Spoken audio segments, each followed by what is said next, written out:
We're excited to have you here today. This is the second session of the workshop. It's the Resilience session. And just a note, we are holding this event on October 7th, which is Energy Efficiency Day and California Clean Air Day. So this workshop is part of UC Davis's Sustainable Campus, Sustainable Cities initiative, which was launched jointly by UC Davis faculty and staff in 2019.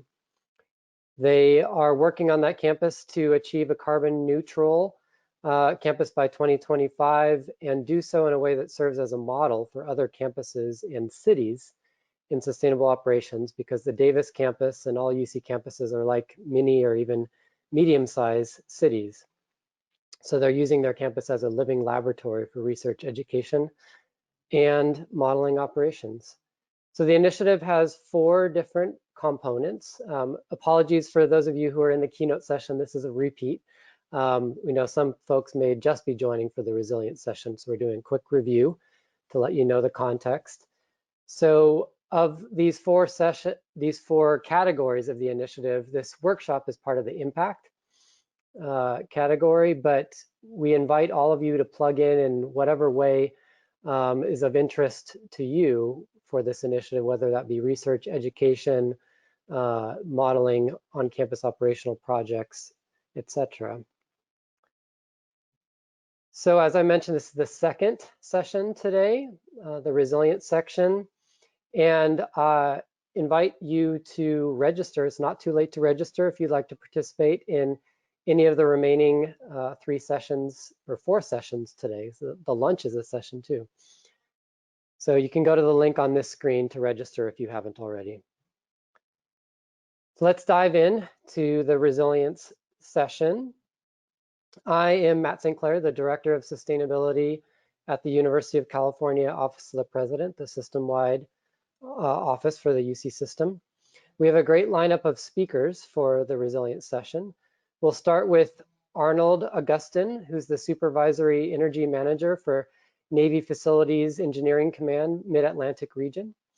Then we'll hear from Bruce Chamberlain, who is the Campus Energy Manager at UC Berkeley campus. And then we'll hear from Per Munch Jakobsen, who's the Head of Laboratories at Technical University of Denmark. And finally, his colleague, Thomas Sørensen, who is Head of Business Development at the Technical University of Denmark. And we'll just leave it at that quick introduction. If you're interested in learning more about the speakers, there's a link at the bottom of this slide where you can read the speaker bios on the workshop website. So the format of this session, each of our presenters, I think our Danish colleagues may be combining forces, we'll give 8 to 10 minute presentations, and then we'll have 15 to 20 minutes for Q&A and discussion at the end. All of you as participants, we will keep you on mute and your webcam will be disabled, but you can type your questions into the questions box. So please type any questions that come up as we go through the presentations, and then we'll hope to have a robust dialogue with our esteemed panel. Just as a note, the sessions are being recorded, and a short survey will pop up at the end of the session. We ask you to fill that out so we get feedback on what would be most useful for you in the future. And then finally, you can chat to the organizers, either the email address is there if you have any technical issues. So with that, we will turn to our first speaker for this session. I'll turn it over to Arnold. All right, thank you. All right, so it's a little strange for me. I've never done a virtual presentation before like this, but I'm sure like many of us, we've been here in the Navy basically doing mass telework here for about 5 months during this pandemic. So I guess what I wanted to do is my presentation today is just to give you a little bit of oversight into what the Navy's doing in terms of energy resiliency. But I thought I'd just start real quick with a little background on myself. Again, my name is Arnold Agustin. I am the NAVFAC MIDLANT Energy Program Manager And basically, the Navy, we are the Navy facilities. Essentially, is the basically we maintain the shore facilities in the Navy, and we are one of a couple of regions in the Navy, and our region, our area of responsibility covers from Virginia up the East Coast to Maine, and then as far west as Great Lakes and Indiana. So we have 13 Navy installations, major Navy installations in that area of responsibility, and what I'm going to talk to you today about is one installation in particular and what we're doing there. I've been doing energy management now for the Navy for about 12 years, and spent the first part of my career doing environmental work. So yeah, I enjoy this career field. It's always exciting, and in past years now, the Navy's kind of really made a shift to energy security, and that's made it much more interesting. So so I'm going to jump here into my brief. One of the things what you'll see, I think, as we go through the speakers today, my brief it probably doesn't get into the technical as much as some of the other speakers, and I think we'll slowly progress to much more technical. Really just wanted to give you a little bit of a sense of what we're doing with the Navy. So if you're not familiar with our submarine base in New London, basically the way we always approach energy security and energy resiliency and how to address our deficiencies is really to focus on the mission of the base. And in this case, for SUBASE New London, the primary missions are basically to train submarine crews. This is where our submarine school is located. And then also it is a home port for the Navy submarines, and so they deploy on their missions from this base. And so our focus is really how do we keep that mission operating, and you know, in the event of a grid outage or any other interruption, you know, the primary mission here of the Department of Defense is to conduct those missions. So the other thing, just a couple facts and figures on New London, in case again you're not familiar with the installation. It is the nation's first submarine base. It was designated in 1916, and you'll see that with a lot of cases with our military installations. They have been around for quite some time. It's, again, I mentioned it's the home port for fast attack submarines. There's 15 that are currently home ported there. And then in addition to those, obviously the submarines that are home ported there and the school that's located on the base, the number of personnel numbers around 10,000 for both civilian and military personnel that call that base home. And as far as land area, it's about 700 acres land area. So it's relatively small. Very compact area, and as you can see on the previous slide, it's right there on the water. One other factor that you might be interested in is that it's been a couple of years now, but if any of you are old enough to remember the movie Hunt for Red October, the star of that movie was the USS Dallas, and that fast attack submarine was at one point home ported at SUBASE New London. So just a little interesting bit of trivia there. All right, so what makes SUBASE New London unique? First of all, it's the Navy's only all-weather submarine home port, which means that, you know, for any mission that comes up, they do not run into any many issues with deploying submarines. In addition to as a result of being that home port for submarines, you have to be able to load weapons onto those submarines. So it does have a small weapons compound to be able to load those weapons on those fast attack submarines. And then, interestingly enough, and those that made some transcontinental flights, and recognizing that sometimes when you fly from the East Coast to the West Coast or the East Coast to points in the Pacific, you actually fly north over the Arctic Circle, and so for that reason, this base is actually closer to areas in the Pacific where the Navy operates than it is to some bases like San Diego on the West Coast. And then finally, it's on the East Coast, this is the last remaining operational base in the Northeast. The other bases that we've got, such as Portsmouth Naval Shipyard in Maine, they do ship repair. Other bases do training, but this is the actual last base in the Northeast area that actually performs an operational mission. Okay. So I'm going to spend a couple minutes talking about sort of the Navy's approach with regards to energy security. We use a three-pillar, or we break up energy security into three different pillars: reliability, resiliency, and efficiency. And the definitions are up there.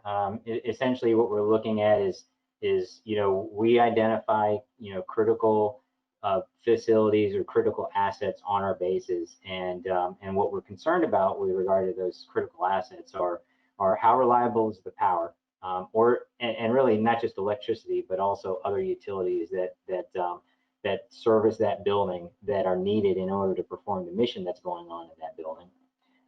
We look at the resiliency, which is obviously if the power goes out or if that utility goes out, how quickly can that be restored, or do we have a backup supply that's immediately ready to be fired up to allow that mission to continue. And then you can't forget about efficiency, because a lot of our solutions that we look at rely on trying to operate these facilities as efficiently as possible, which in turn reduces the amount of on-site generation that we may need to power the critical loads.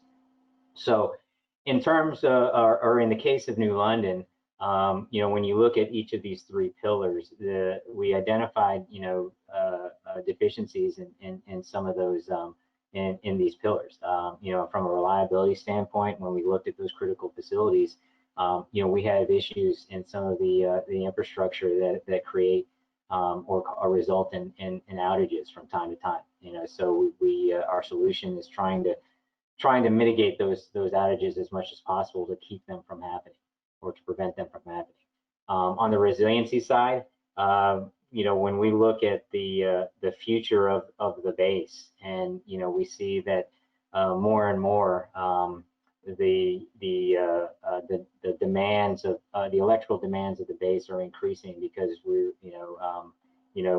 even in society today, you see many more demands, many more electrical sources, electronics that are being included in new infrastructure, new buildings.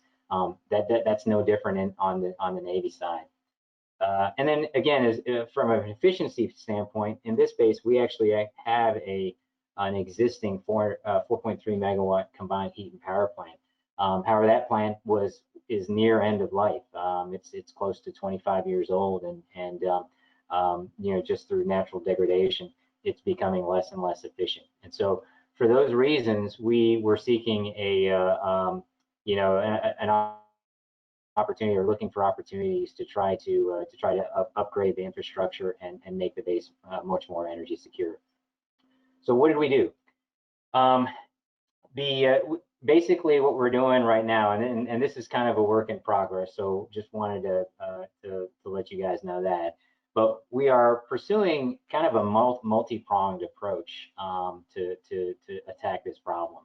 And what we're doing is we're using a combination of what's called an enhanced use lease, and what that is basically when we have land that is underutilized on government property, we can offer that land up for lease to third parties. And in the case of New London, we entered into a contract with a third party, and that third party constructed 7.4 megawatts of fuel cells on the base, on Navy property, and that power is exported to the grid.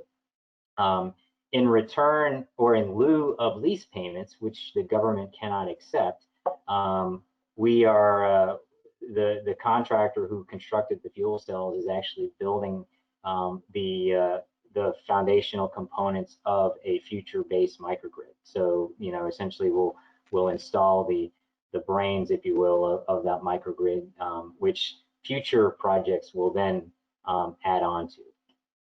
The next part of our equation is a DEEP grant, and DEEP is the Department of Energy and Environmental Protection, which is a state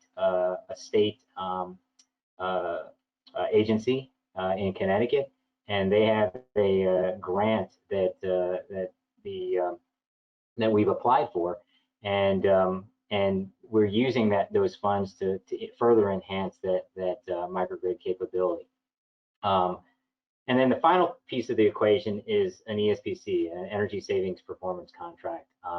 And for those of you who are familiar, many of you know that's a third-party contract using a DOE contract vehicle. And essentially, what we're doing with that is we're utilizing or leveraging energy savings to help install some new generation capability on the base, and then further enhancing that microgrid. So I mentioned in the previous slide that we have our existing combined heat power plant is nearing end of life. So we're replacing, with the ESPC, we're replacing that combined heat and power plant with a brand new heat and power plant and new boiler, which is going to give us, it's going to replace that infrastructure, give us a brand new combined heat and power plant, and then also provide us N+1 redundancy to be able to generate steam if our current boiler goes down. So anyway, like I said, I think my time is nearing completion here. So just again, wanted to give you sort of a sense of what the Navy's doing and how we're approaching our energy security concerns. And with that, I guess I'll stand by and be around to answer questions at the end of the session. So over to you. Thank you, Arnold. We will move to our next speaker, Bruce Chamberlain at UC Berkeley. And can you see me? Yes, we can. You look okay, good. Great. You're all good. I'm going to move things around a little bit here.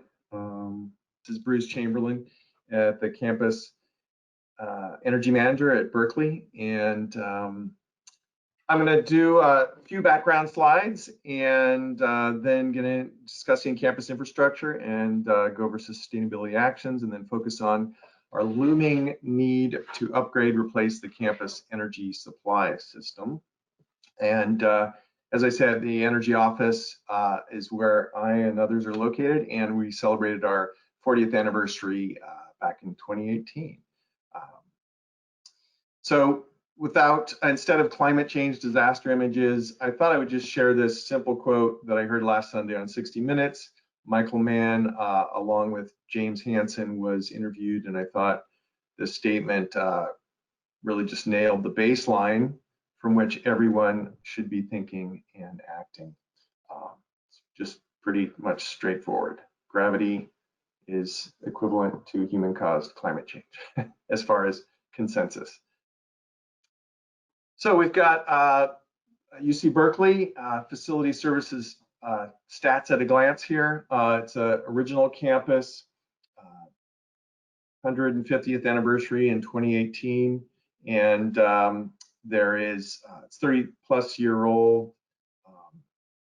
11 million square feet in 100 plus core campus buildings, 100,000 pieces of utility infrastructure equipment to maintain, 80+ miles utility distribution. There's a Cogen plant, 30+ years old. As the previous presenter said, it's needing major upgrades or replacement in the next 5 to 10 year horizon. It was purchased in 2017 by UC Berkeley to not only save significant operation costs, but also have control over the destiny of the energy supply for the campus. It's a steam load following plant, so it generates steam based on the demand from the campus, which is essentially space heating, domestic hot water, and process loads. There is supplemental steam for additional demand and maintenance, and when the maintenance of the main Cogen plant is needed. There is a capacity limitation, so we have 25 megawatt Cogen plant, but our campus demand can range from 18 to 32 megawatts. So we're either excess electricity being sold or purchased from PG&E. And so we have some green buildings. We're making some progress here. We've got Chu Hall, which is a zero waste LEED platinum building. No garbage cans, carry out what you carry in. We have a retrofit of a brutalist, architecturally significant art museum, from art museum into innovation lab. That's going to be electrification building. That's going to be definitely a case study to keep an eye on. We have solar PV on 6 locations, representing 1 megawatt of power. And there's an RFP underway for an additional 5 megawatts across the campus in various locations. Big thanks and shout out to Kira Stoll and the Office of Sustainability for basically orchestrating and being a part of this major effort in the past and future. It's great collaborating with her on that all these things. For those not on the campus grid, we have 100% clean power through CCA. We've committed to going clean energy by 2050. We have solar powered EV charging stations for our transportation loop. And we have a 40-year-old energy efficiency effort that's ebbs and flows, as with all folks will know, depending on budgets, et cetera. We've got, and more recently, there's been the UC-wide 2% annual energy reduction goals for each campus. And while we did pretty well in the past 2 years on reducing our annual energy use intensity, we had a big spike in 2019, and we kind of zeroed in on it being steam related. And so while our energy efficiency effort over here on the right is focused mostly on the electric projects, we're going to be refocusing on steam more and more. There's a planned improvement in 2021 to look at the Cogen plant and replace the turbine with a new dry low emissions turbine. It's much more efficient, reducing CO2 and NOx, but it's also reduces the megawatt output. So we've got some challenges there in getting cleaner, but also less resilient. These efficiency projects on the side this is just a snapshot of 1 year where we're doing commissioning, retro commissioning, LED holiday curtailment, variable frequency drives, and design review. Some of the buildings we've gained those savings. So we have also begun to, in parallel, looking at carbon neutrality strategies. The current forecast of offset of strategies is looking at a big chunk of it will be biogas and carbon offsets starting in 2025, which is where is the timeline for carbon neutrality in the UC system. There's also been a several studies since 2015 looking at upgrading and replacing the energy supply system on campus. And there was several options that were in play and being looked at, ranging from 0 or 100% electrification to business as usual upgrade. So we were looking at some of the variables and categories of review is best overall solution versus best low carbon solution. And the variables that went into that were capital cost, life cycle cost, annual commodities cost, and carbon emissions. So these are, as I said, there were several options. The current front runners are these 4 here that are listed on the right, and in particular, 2 specific options that have the purple arrows. The drivers for these options for narrowing down these front runners are lower initial investment than similar options, providing carbon benefit in the near term, and allowing for future decarbonization using technologies that may not be currently feasible. Just to go over, kind of give a snapshot here, the business as usual top option is what we have currently, and it just, as far as the icons or legends here, we have the square represents the central plant model, and we've got steam distribution, steam generation, and cooling occurring at each specific building as needed. And electricity is also part of that cogen, right? So it's the cogen products here driving our energy system, current energy system. A new gas, and the second option here, number 2, is a new gas central cogeneration plant. And it's essentially the same model, except converting to hot water distribution. So there's some efficiency savings there and some carbon savings as well. The next third one on this list here, 11C, is a new central electric heat recovery chiller and heat pump heating. So we're preserving the central aspect of the plant. We're adding the hot water to the system, and this brings in the heat pump capability here at a central plant. The cooling would then be centralized, and the power would not be co-generated anymore. It would go to the utility, come from the utility. And lastly, the hybrid nodal model is combining business as usual upgrade and the nodal heat pump.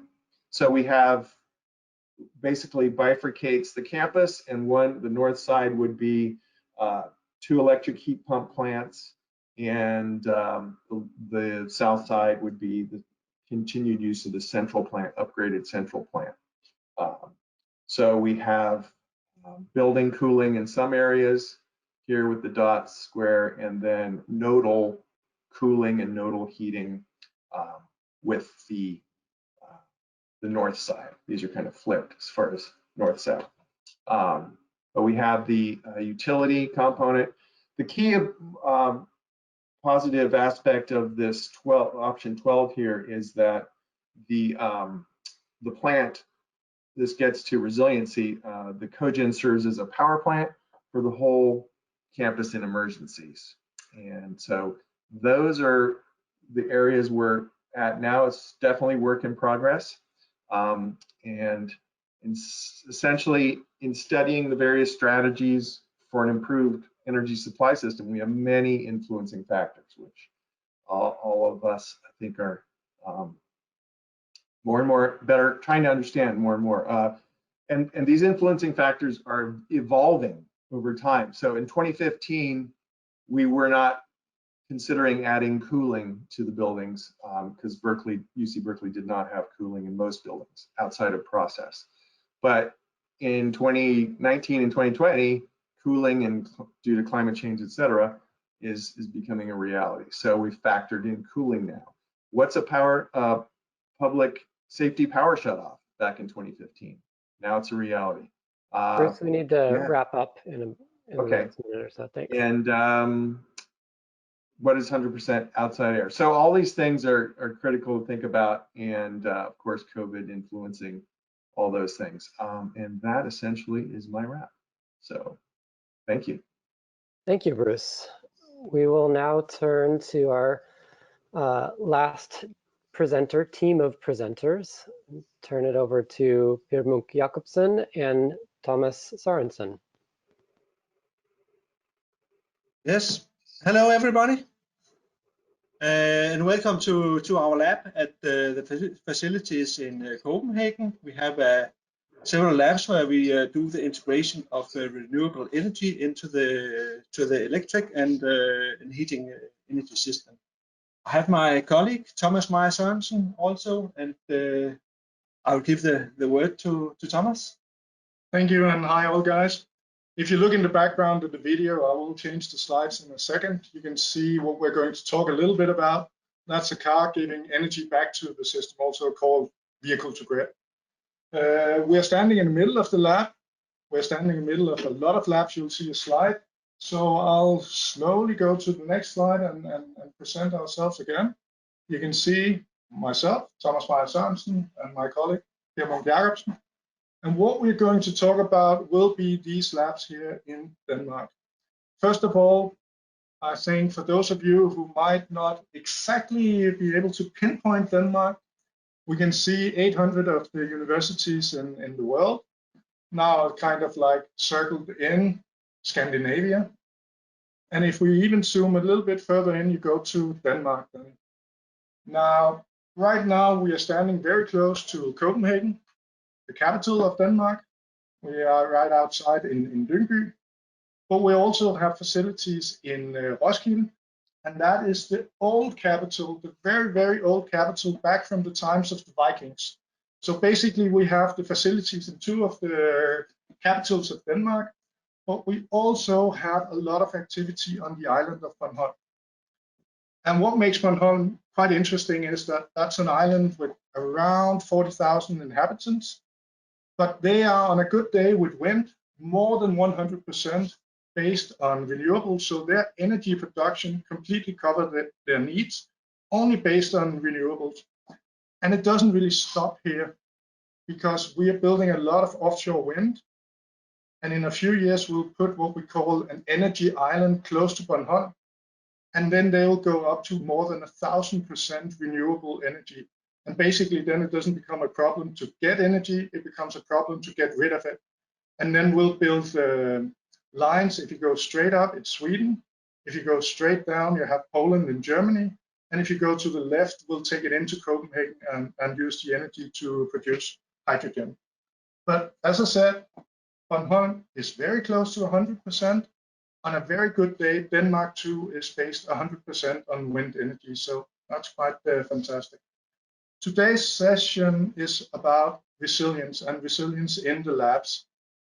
You see here a little bit about the labs we have here at not DTU, just one of our institutes, the Electro Institutes.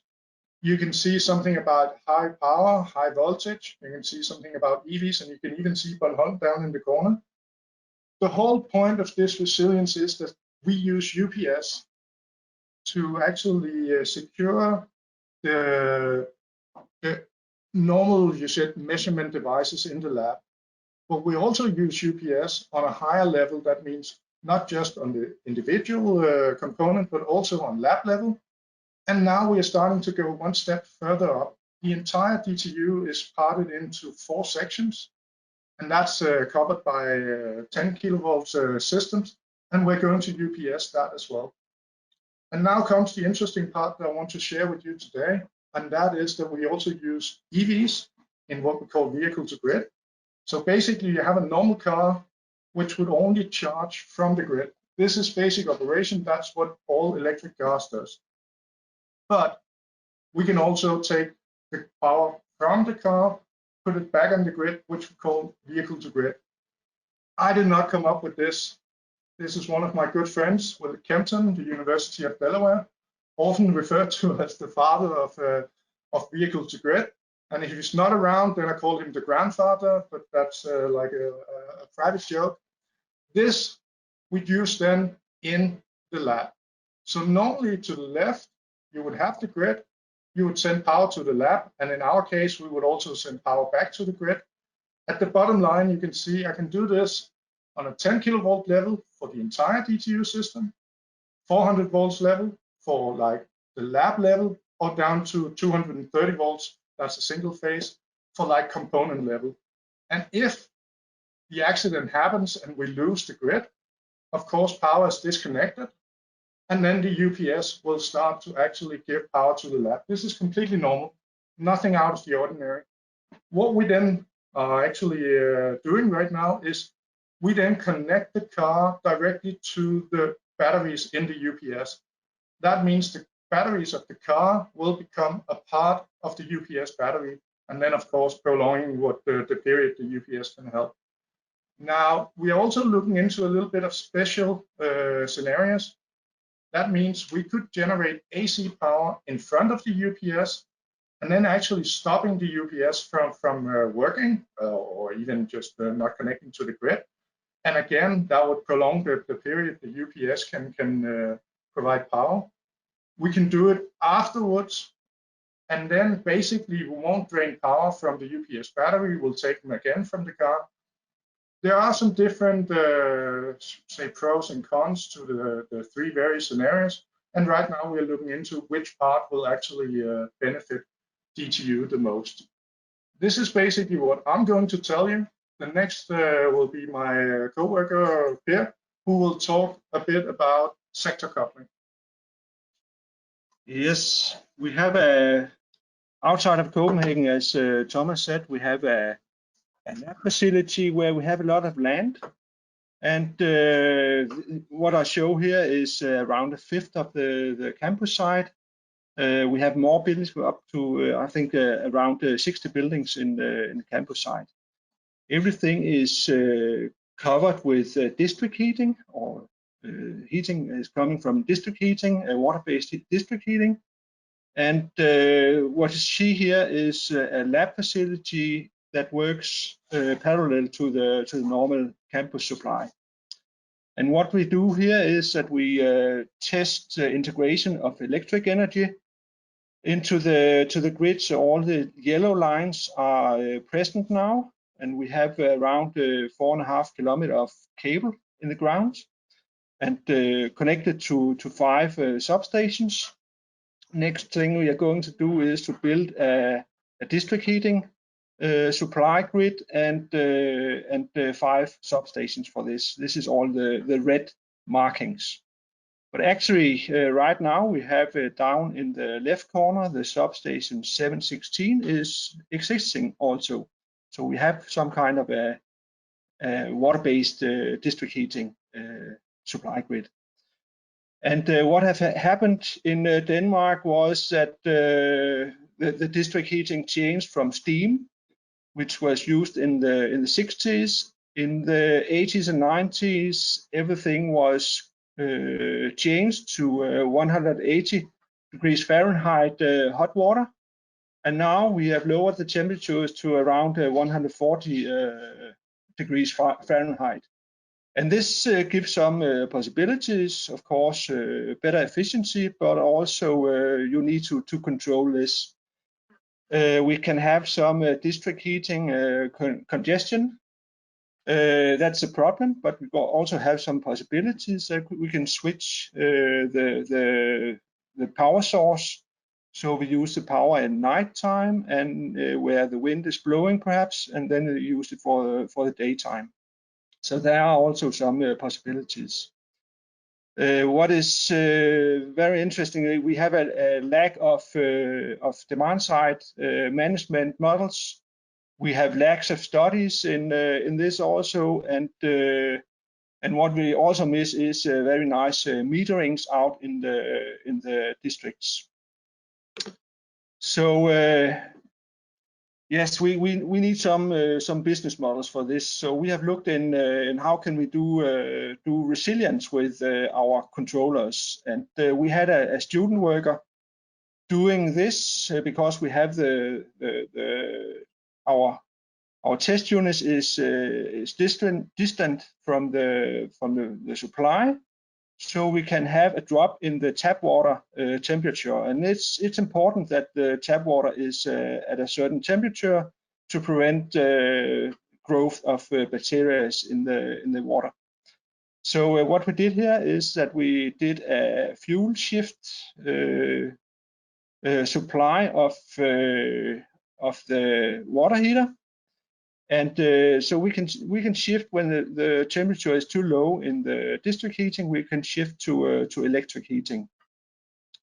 And yes, we had a student doing this and deployed it in our laboratory facility. And now we have always the correct temperature of the hot water.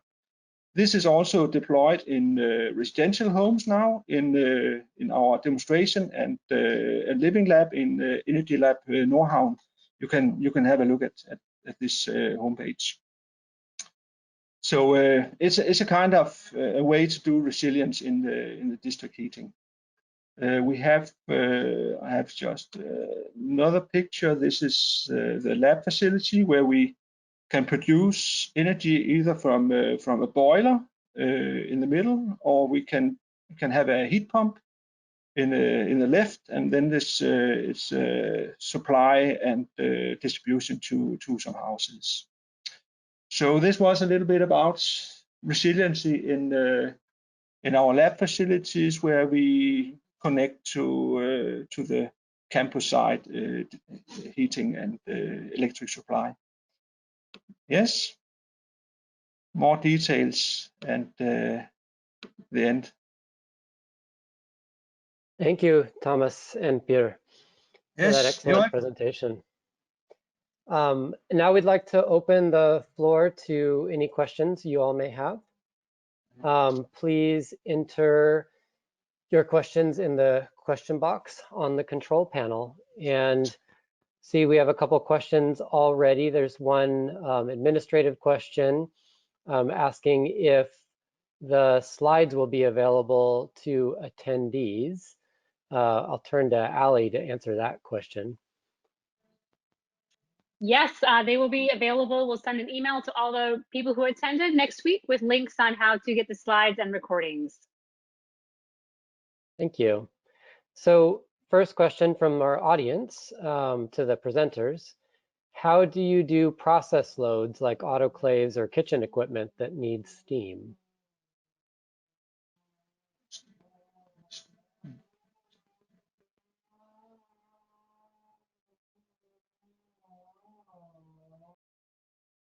Yeah, and it's a question for some specific persons, or because we doesn't need steam or use steam, so we will produce it on.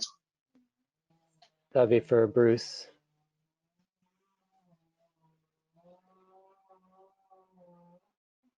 Can't hear you, Bruce. Or Arnold, feel free to go for it. All right, so I think the question was how do we use, or how do we do the steam for process load requirements? I'm guessing they're asking about resilience or redundancy for autoclaves, kitchen equipment, things that need steam, or if you're electrifying, how do you handle that? Right. We still do have industrial processes on a lot of our installations that utilize steam for those for that equipment. As I mentioned in my presentation, one of the aspects of the ESPC that we're installing is a second boiler that will give us redundancy. So obviously, we still have to get the steam to the location where it's needed, but in the event that we have a boiler go down, we now have a second boiler that we can fire back up and produce that necessary load through cogeneration. Great, thanks. Just to add, for the most part, process steam is through the same cogen system as the general loop for all the other steam.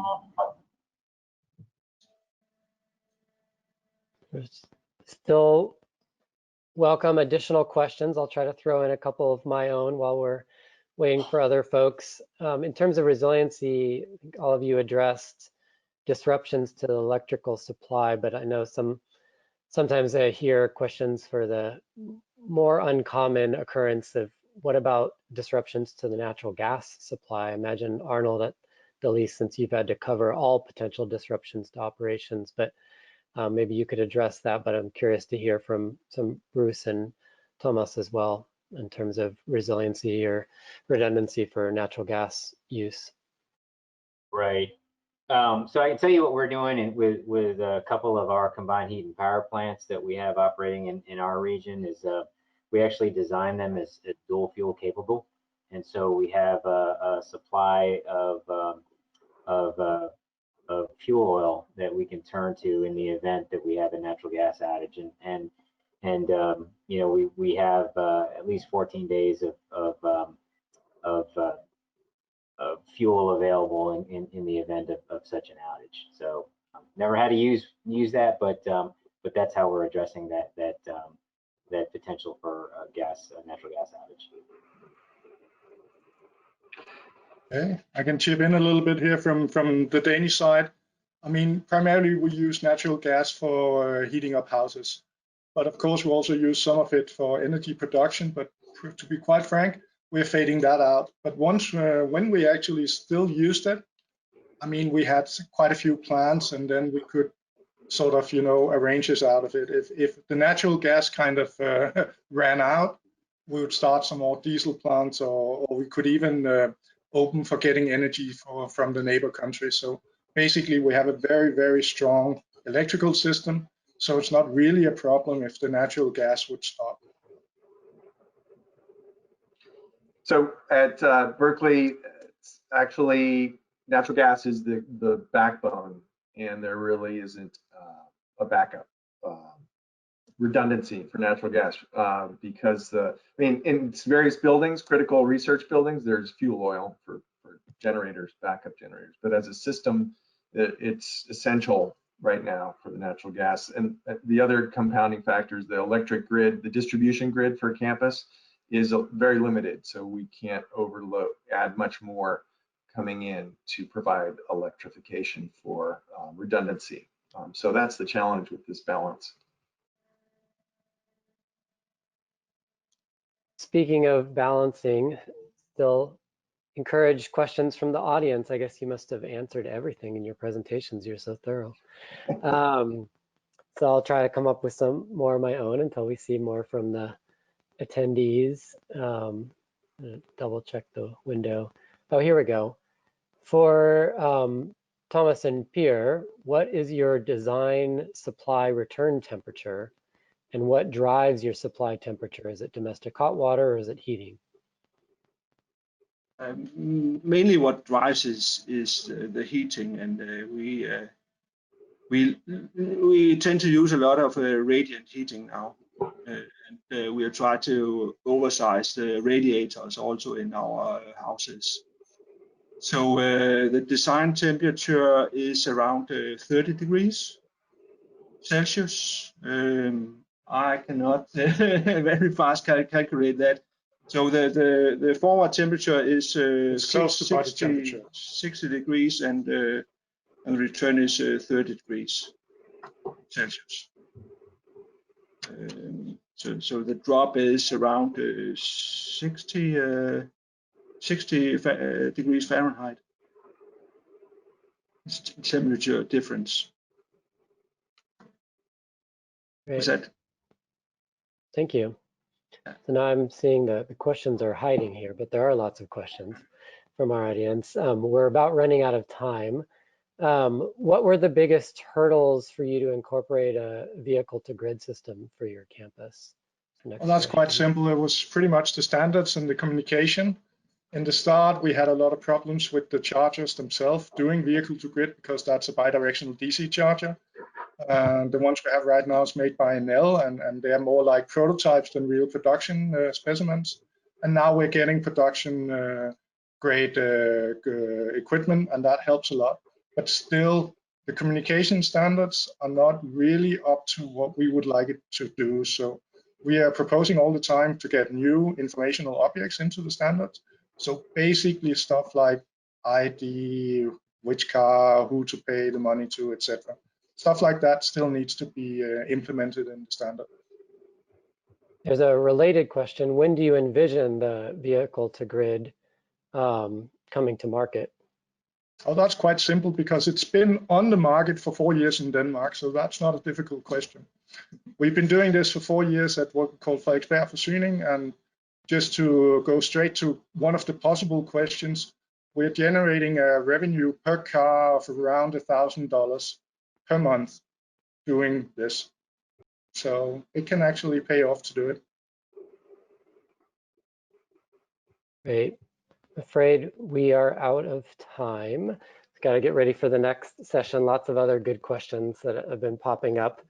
We can pass on to the presenters.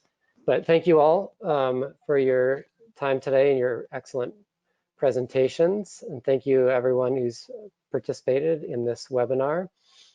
We hope you can attend other sessions today, and please stay tuned for information on the Global Energy Manager Conference 2021, when we hope we can all meet again in person.